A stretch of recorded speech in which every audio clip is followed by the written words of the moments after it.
l'instant beaucoup de très bons résultats. C'est une très belle année, on est en tête dans pas mal de catégories nationales aussi. Pour l'instant, le bilan est excellent. Charcot, c'est l'usine aujourd'hui, donc avec des pilotes qui représentent l'usine. Et la Charcot Academy, c'est quelque chose qui marche bien, qui nous permet d'avoir pas mal d'ambassadeurs dans chaque région. Le but de l'académie, c'est de faire monter des bons pilotes et après de les lâcher soit à l'usine, s'ils ont le niveau, ou soit dans des bons teams, quoi. Ça, c'est l'objectif principal. Ouais. C'est une place que c'est beaucoup de personnes et qu'il présentait beaucoup d'idées à personnes de tous les niveaux. Et je pense que ça, c'est une chose que le sport de l'enduro il nécessitait. Oui, c'est beaucoup de monde. Oui. Il y a donc 10 pilotes nationaux qui sont sélectionnés. Il y a 5 pilotes juniors qui sont présents aussi. Il y a 5 personnes qui travaillent dessus sur la course ici. Ça représente beaucoup de personnes, environ une trentaine de personnes. Du coup, chacun gère son truc un peu plus de son côté et différemment. Mais au final, on se retrouve tous sur le même auvent et on partage tous la même passion, donc c'est top. David, c'est quelqu'un sur qui je mise beaucoup, qui me plaît beaucoup, qui représente d'abord une région importante commercialement pour nous, la Bretagne. C'est un caractère complètement différent. C'est Didier qui est allé donc le chercher. En plus des 2 pilotes de l'académie qui étaient prévus. C'est un pilote costaud qui est toujours là. Il sort en plus de l'armée, donc il est encore plus costaud que les autres. Je suis breton déjà. J'étais champion d'Europe en 2015. J'ai été passé 2 ans à l'armée de terre. J'ai pris beaucoup de plaisir et là j'ai été sélectionné par Didier pour rentrer à l'académie. Pour moi, l'objectif, c'est d'aller chercher des podiums en junior et de se faire plaisir à chaque course. Aujourd'hui, c'est quelqu'un qui, j'ai l'impression, est en train de passer un cap.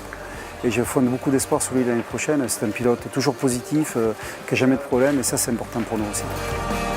Avec Kyrian, je suis allé quand même passer quelques jours chez lui cet hiver. Il est venu aussi un peu à la maison. C'est un mec qui est déjà très motivé, très bosseur. Je viens de l'Espagne. Je viens ici pour faire les championnats de France et aussi les championnats du monde avec la Charcot Academy.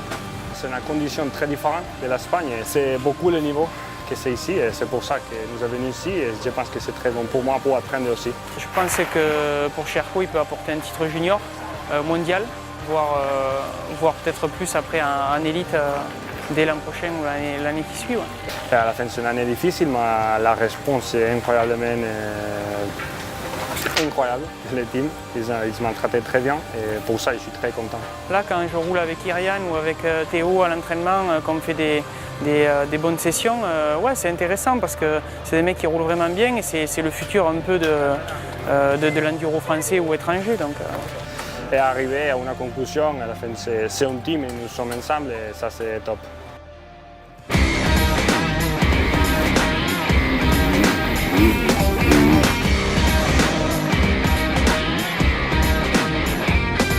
On est quand même bien représenté.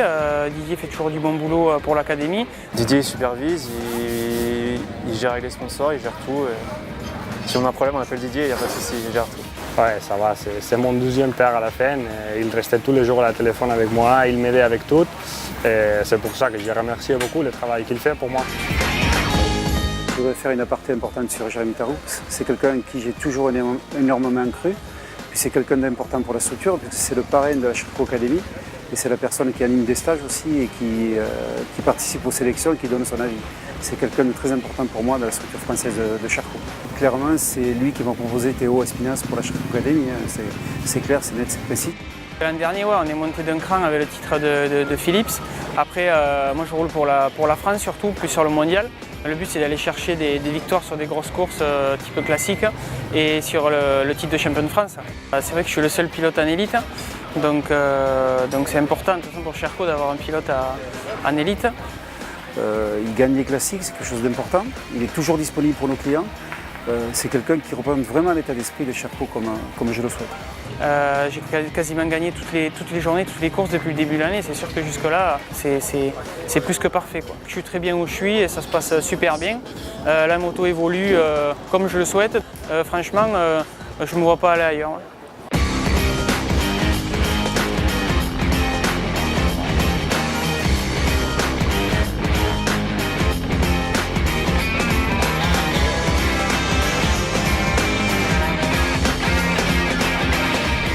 Maintenant, il est clair qu'on a une moto qui arrive et qui va nous permettre de passer un cap, la 125, puisqu'on sera présent, c'est sûr, l'année prochaine à l'Espoir, avec des pilotes qu'on prendra très jeunes et qu'on va mener au plus haut niveau, j'espère. C'est mon but. On est présent dans le paddock A, dans le paddock B.